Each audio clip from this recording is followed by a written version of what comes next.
warahmatullahi wabarakatuh.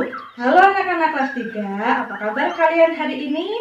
Jumpa lagi bersama Ibu Singgi dari UPTD SD Negeri 2 Rijasari. Pada pagi hari ini kita akan belajar tema 3, benda di sekitarku, subtema 3, perubahan wujud benda, pembelajaran ke-6. Sebelum kita belajar, marilah kita berdoa terlebih dahulu ya. Berdoa mulai. Berdoa selesai. Tujuan pembelajaran hari ini adalah 1. Dengan membuat laporan hasil penelitian, siswa dapat menyusun laporan hasil pengamatan hasil percobaan dengan tepat. 2. Dengan melakukan pameran, siswa dapat membandingkan tugas masing-masing individu selama pelaksanaan pameran berlangsung dengan baik. 3. Dengan menuliskan pengalaman, siswa dapat menceritakan pengalaman melaksanakan tugas sesuai dengan peran masing-masing. 4. Dengan menyimak penjelasan guru, siswa dapat mengidentifikasi satuan baku dengan tepat. 5. Memasangkan gambar jam dengan jarum jam yang sesuai. Hari yang ditunggu telah tiba. Kelompokmu akan memamerkan hasil pekerjaan kepada teman-teman yang lain. Bersiaplah untuk mempresentasikan hasil penelitianmu. Penelitian tentang perubahan wujud pada proses memasak makanan. Undanglah teman-temanmu dari kelas lain. Jadi, teman-teman kelas lain dapat melihat hasil penelitian kelasmu.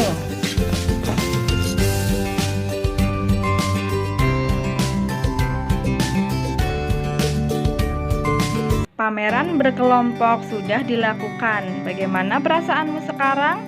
Apakah kalian merasa puas dengan pembagian kerja dalam kelompokmu? Sampaikan perasaanmu di depan kelas. Tuliskanlah pengalamanmu melaksanakan tugas sesuai peranmu. Perhatikan penulisan huruf besar dan tanda baca. Ini adalah sebuah contoh ya anak-anak. Setelah melaksanakan pameran, kami merasa puas karena mampu memberikan sumbangan hasil karya. Penyelenggaraan pameran dapat bermanfaat untuk bekerja sama dalam sebuah tim, melatih siswa untuk menghargai pendapat orang lain, dan dapat melatih siswa untuk memecahkan masalah berdasarkan hasil musyawarah. Sekali lagi, ini adalah sebuah contoh ya.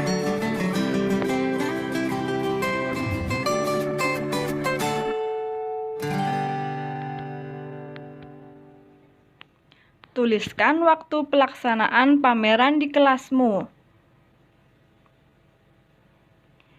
Pameran dilaksanakan mulai pukul 8.30 sampai dengan pukul 10.30.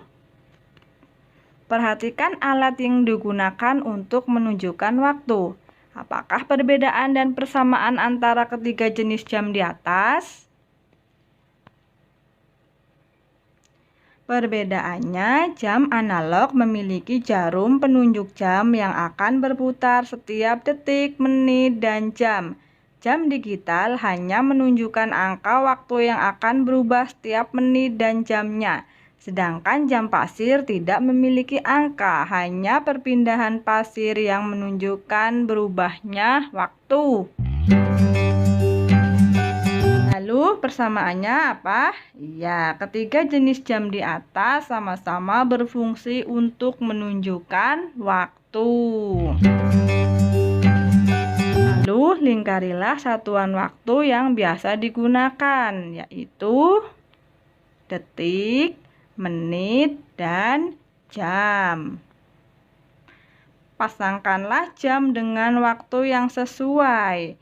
Gambar pertama apa? Ya, jam 7.40 menit. Gambar kedua jam 1:15 menit. Gambar ketiga jam 6:05 menit. Gambar keempat jam 5:10 menit.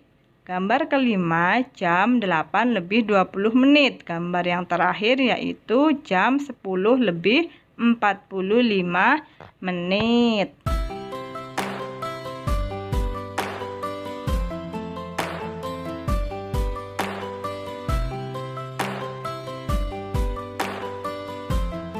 Lalu lanjutkan dengan memasangkan jam berikut ini. Jam 8 lebih 15 menit ditunjukkan oleh gambar yang D. Lalu nomor 2, jam 2 lebih 22 menit ditunjukkan oleh gambar yang mana? Iya, yang I, pintar. Yang ketiga, jam 4 lebih 55 menit ditunjukkan oleh gambar yang E. Jam 7 lebih 19 menit ditunjukkan gambar yang A. Jam 1.42 menit ditunjukkan gambar G. Jam 12.36 menit ditunjukkan gambar yang iya, yang C. Lalu jam 3 lebih 12 menit ditunjukkan gambar yang mana?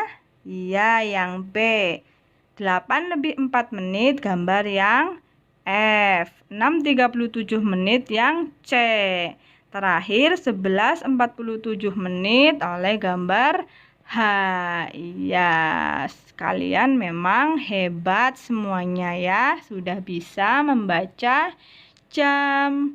Jika ada pertanyaan, silahkan tanyakan kepada ibu atau bapak guru wali kelasmu ya, supaya mendapat jawaban yang lebih jelas.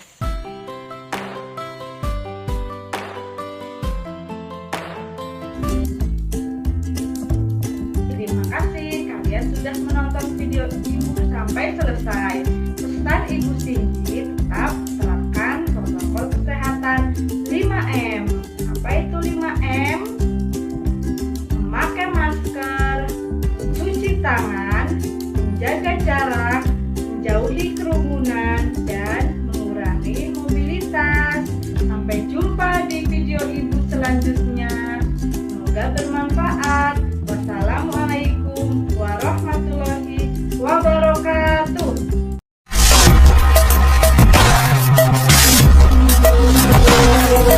Assalamualaikum warahmatullahi wabarakatuh. Halo anak-anak kelas 3, jumpa lagi bersama Ibu Singgi dari UPTD SD Negeri 2 Rejasari.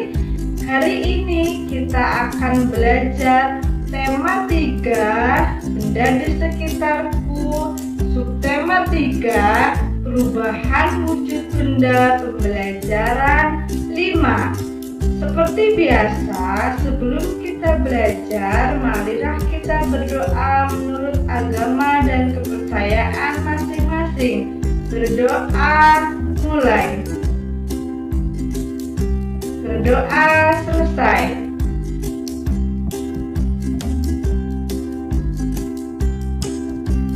Tujuan pembelajarannya ialah 1. Dengan menyusun paragraf menjadi cerita yang runtut, siswa dapat menyusun informasi tertulis tentang perubahan wujud dengan berurutan. 2. Dengan memasangkan kata dengan arti yang sesuai, siswa dapat menjelaskan makna atau istilah yang sesuai yang berkaitan dengan perubahan wujud dengan tepat. 3. Dengan melakukan diskusi dalam kelompok, siswa dapat membuat daftar tugas individu berkaitan dengan perannya di sekolah dengan tepat. 4. Dengan menyimak penjelasan guru, siswa dapat memahami konversi satuan baku dengan tepat. 5. Dengan menyelesaikan soal cerita, siswa dapat menyelesaikan masalah sehari-hari yang terkait dengan konversi berat.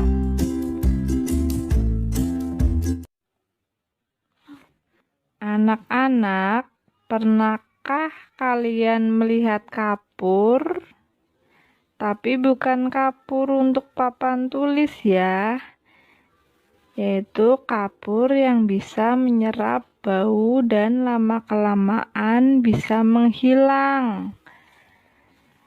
Oh ya, kalau ada yang pernah lihat, sekarang ibu mempunyai sebuah cerita mengenai kapur. Kapur yang bisa menghilangkan bau, yaitu kapur barus. Silahkan kalian simak wacana berikut ini. Ini merupakan paragraf yang belum disusun secara sempurna. Jadi tugas kalian adalah menyusun paragraf ini menjadi susunan yang sempurna sehingga menjadi cerita yang urut. Lalu nomorilah urutannya di kotak yang disediakan.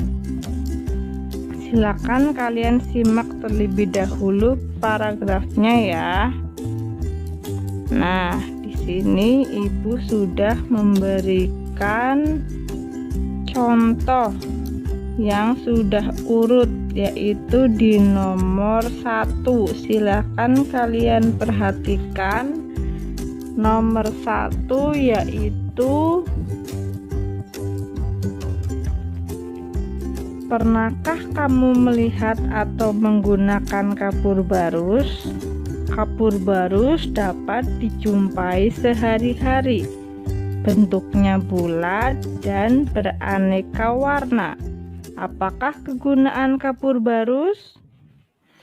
Nah, tugas kalian yang selanjutnya adalah menentukan paragraf yang kira-kira cocok disusun ke dalam paragraf yang kedua. Kira-kira yang mana? Ya, betul sekali. Yang kedua adalah kapur barus digunakan untuk menghilangkan bau yang tidak sedap. Biasanya sering diletakkan di sela-sela lemari pakaian ataupun kamar mandi. Lalu yang ketiga, yang mana? Ya, yang ketiga yaitu perhatikanlah apa yang terjadi pada kapur barus. Lama-kelamaan kapur barus akan mengecil dan habis. Apa yang terjadi? Lalu yang keempat? Iya, yang keempat yaitu kapur barus mengecil dan habis karena terjadi perubahan wujud pada kapur barus. Perubahan wujud yang terjadi adalah dari padat menjadi gas. Perubahan wujud dari padat menjadi gas disebut menyublim. Lalu yang terakhir kira-kira yang mana? Iya, yang belum disebutkan tadi yaitu peristiwa menyublimlah yang meningkatkan kapur barus mengecil dan habis. Ketika kapur barus berubah menjadi gas, terciumlah wangi kapur barus di udara. Tadi kalian sudah menyusun paragraf menjadi sebuah cerita, yaitu mengenai kapur barus ya. Kira-kira kenapa kapur barus yang ditaruh di lemari lama-lama akan hilang? Karena kapur barus itu mengalami perubahan wujud. Perubahan wujud ini dinamakan menyublim. Apa artinya menyublim? Ya, menyublim adalah peristiwa perubahan wujud zat dari padat menjadi gas. Perubahan wujud ini tanpa melalui bagian yang cair. Contoh peristiwa yang lain selain kapur barus adalah es kering yang dibiarkan di tempat terbuka akan habis menjadi gas, ya.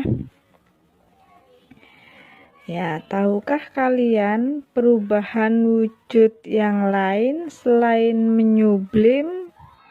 Iya, ada mencair, membeku, menguap, mengembun, ya.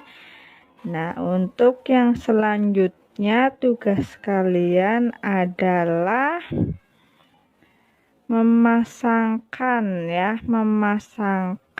perubahan wujud yang sesuai dengan artinya, ya. Di sini Ibu kasih contoh, misalnya mencair. Mencair adalah perubahan apa, anak-anak? Iya, mencair adalah perubahan wujud padat menjadi cair, ya. Silahkan itu dipasangkan menggunakan tanda panah, ya. Mencair ke perubahan wujud gas menjadi cair. Lalu sekarang yang kedua, membeku. Membeku itu apa? Ya, perubahan wujud cair menjadi padat. Kemudian yang ketiga, menguap. Menguap itu apa? Ya, menguap adalah perubahan wujud cair menjadi gas. Lalu ada menyublim, ya, tadi. Maaf, sebelumnya ada mengembun dulu, ya. Mengembun adalah perubahan wujud gas menjadi cair. Terus yang terakhir ada menyublim. Menyublim adalah perubahan wujud padat menjadi gas, ya. Lalu kalian pasangkan menyublim itu sesuai dengan perubahan wujud yang sesuai. Nah, anak-anak, tadi kalian sudah mempelajari perubahan wujud benda. Di sini Ibu mempunyai sebuah cerita mengenai Ayah Siti yang menyimpan es kering di dalam kotak penyimpanan es krim. Silahkan kalian simak ceritanya, ya.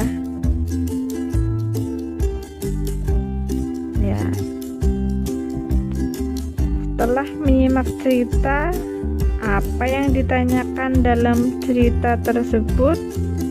Ya, berapa gram es kering yang telah berubah menjadi gas, ya? Langsung saja kita jawab. Tadi kita tahu bahwa berat es kering mula-mula yaitu 1 kilo. Lalu sisa berat es kering setelah 3 jam yaitu 400 gram. Yang ditanyakan adalah jumlah es kering yang menyublim, ya. Langkah pertama yang kita lakukan yaitu mengubah satuan kilogram menjadi gram, ya. Yang tadinya itu es keringnya mula-mula 1 kilo. 1 kilo berarti berapa gram? Ya, 1 kilo ada 1000 gram. Jadi 1 kilo dikurangi 400 gram sama dengan 1000 gram dikurangi 400 gram. Ketemunya berapa? Ya, 600. Jadi kita tahu es kering yang berubah menjadi gas adalah 600 gram. Supaya Supaya kalian lebih paham, silahkan kalian berlatih menyamakan satuan kilogram ke gram ya. Di sini tugas kalian yaitu memasangkan satuan kilogram dengan satuan gram yang sesuai. Di sini Ibu menampilkan sebuah soal, ada 5 soal ya, dan juga ada pasangan yang harus kalian pasangkan ya.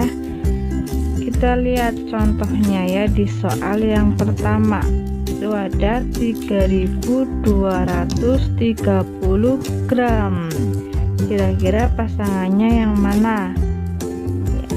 Langkah yang pertama kalian lihat dulu itu ya, yang angka yang terbesar 3230 ya. 3000 gram kalian tahu berapa kilo?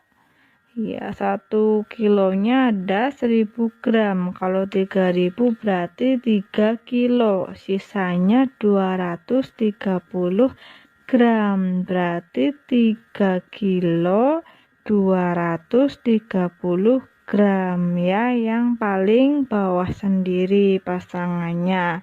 Untuk nomor yang selanjutnya 2 sampai 5, silahkan kalian kerjakan di buku tulis kalian masing-masing ya. Selanjutnya Ibu memiliki beberapa soal cerita yang harus kalian selesaikan ya. Contohnya nomor 1, kalian simak ceritanya. Ibu Dayu membeli 2 kilo 500 gram coklat untuk membuat kue tart. Coklat yang dicairkan sebanyak 1 kilo 200 gram. Berapa gram coklat yang belum dicairkan? Ya, bagaimana cara penyelesaiannya? Ya, kita tahu bahwa berat coklat di awal tadi berapa? 2 kilo 500 gram. Kita ubah dulu ke dalam satuan gram semuanya ya. 2 kilo berapa gram? Ya, 200 gram ditambah 500 gram, hasilnya 2500 gram. Lalu berat coklat yang dicairkan tadi 1 kilo 200 gram. 1 kilo sama dengan 1000 gram ditambah 200 gram, hasilnya 1200 gram. Lalu banyak coklat yang tersisa berarti berapa? Ya, 2500 gram dikurangi 1200 gram, hasilnya adalah 1300 gram coklat yang belum dicairkan. Untuk yang nomor 2 sampai 5, silahkan kalian kerjakan sendiri di buku tulis kalian ya. Mudah bukan?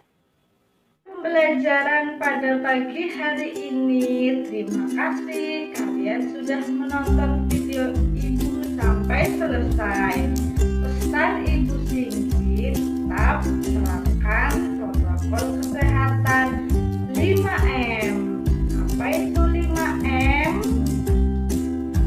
Memakai masker, cuci tangan, menjaga jarak, menjauhi kerumunan, dan mengurangi mobilitas.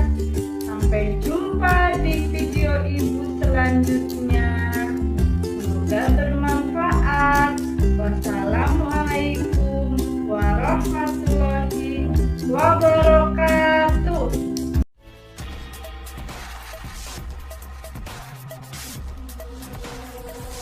Assalamualaikum warahmatullahi wabarakatuh. Halo anak-anak kelas 3, perkenalkan nama Ibu Singgih dari UPTD SD Negeri 2 Rejasari, Kota Banjar, Provinsi Jawa Barat. Ibu harap dimanapun kalian berada, semoga semua dalam keadaan sehat walafiat. Sebelum kita memulai pembelajaran pada pagi hari ini, marilah kita berdoa terlebih dahulu. Berdoa mulai. Berdoa selesai.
Hari ini kita akan belajar tema 1, pertumbuhan dan perkembangan makhluk hidup, subtema 2, pertumbuhan dan perkembangan manusia pada pembelajaran 2.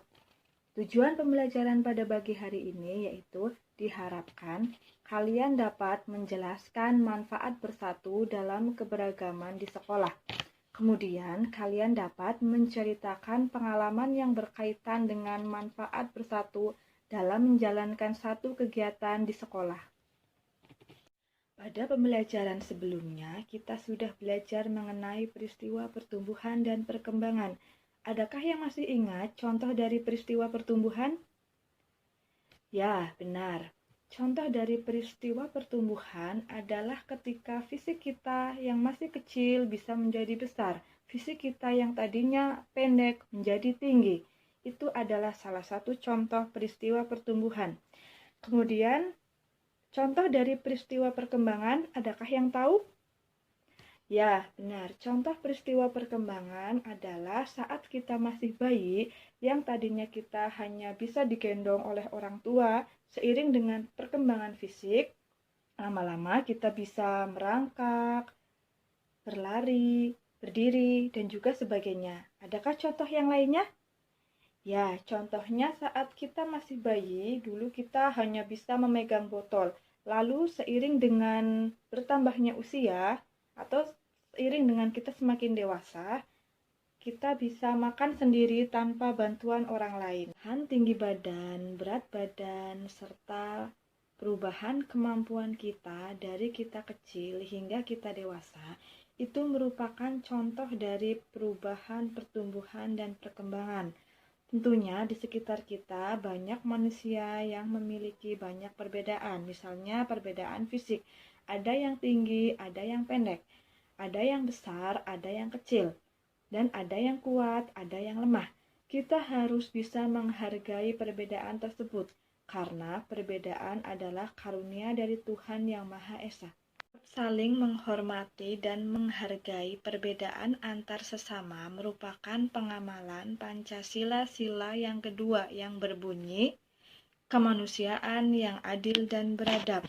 Lambang sila kedua ini dilambangkan oleh rantai. Lambang ini menunjukkan bahwa bangsa Indonesia sangat menjunjung tinggi nilai-nilai kemanusiaan, saling menghormati, menyayangi, dan juga memperlakukan manusia yang lainnya dengan baik.